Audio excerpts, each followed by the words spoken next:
শীর্ষে প্রত্যেক রাত্রে রব্বুল আলামিন ডাকতে থাকেন, আমাকে বলো আমি রোগ ভালো করে দেব।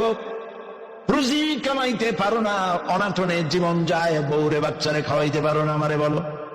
এভাবে আল্লাহ পাক ডাকতে থাকেন।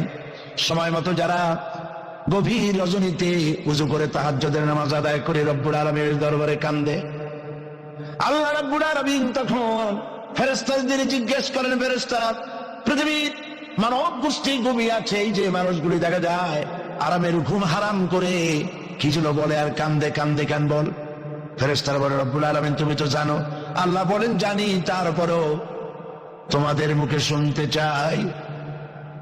ফেরেশতারা বলে, রব্বুল আলামিন তোমার বান্দা গুনাহ করেছে, গুনাহ দিয়া জীবন নষ্ট করে ফেলেছি, বুঝতে পেরেছে জাহান্নাম ছাড়া কোনো পথ নাই, তারা গুনাহ মাপ চায়, জাহান্নাম থেকে বাঁচতে চায়, জান্নাতে যেতে চায়। একটা একটা করে সব তারা বলে।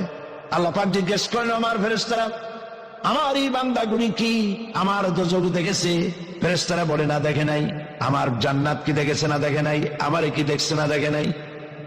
রব্বুল আলামিন বলেন, ফেরেশতারা শোনো, আমার এই বান্দাগুলি আমারে দেখে নাই, আমার বেহেশত দেখে নাই, দোজখ দেখে নাই, শুধুমাত্র কোরআনের কথা, নবীর কথা বিশ্বাস করে আরামের ঘুমকে হারাম করে আমার কাছে যেভাবে কাঁদতেছে, ও আমার ফেরেশতারা, আমার জালাল ও ইজ্জতের কসম, আমার রহমতের দরিয়ায় জোশ লেগে গেছে। শুনে রাখো ফেরেশতারা, এই ক্রন্দনরত বান্দাগুলিরে আমি আল্লাহ মাফ করে দিলাম। হতে পারে প্রত্যেকটি রাত আপনার আমার জন্য লাইলাতুল বারাত, লাইলাতুল কদর। ভাগ্য নিজেকে তৈরি করতে হবে। বিশ্বকবি আল্লামা ইকবাল বলেছেন,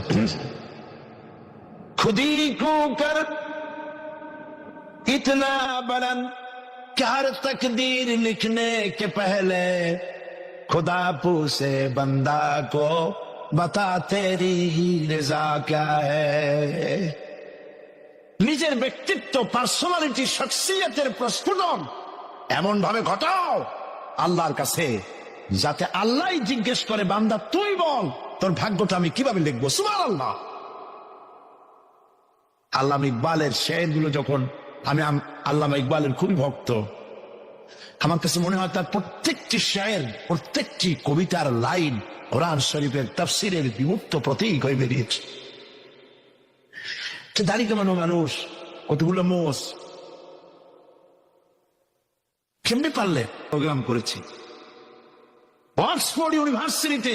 আল্লামা ইকবাল যেখানে পড়াশোনা করতেন, যে রুমে থাকতেন, রিসার্চ করতেন, শিক্ষকরা আমাকে সেটা দেখিয়েছে। পৃথিবীর বড় বড় নাম করা ব্যক্তিরা সেখান থেকে অক্সফোর্ডে পড়াশোনা করেছে, লেখাপড়া করলেন অক্সফোর্ডে, পাশ্চাত্যে। অথচ পাশ্চাত্য তারা গিনতে পারলো না। তিনি খোদাদ্রোহী হলেন না, তিনি ইসলামের দুশমন হলেন না। তার কথাগুলি কোরআনের ব্যাখ্যা হয়ে বেরোলো। ব্যাপারটা কি? পড়তে পড়তে একবার আমার চোখের সামনে রহস্য উদ্ঘাটিত হল তার এক কবিতার মধ্য দিয়ে। আল্লামা ইকবাল এক জায়গায় লিখেছেন, खीरा न कर सका मगरिब की दाओ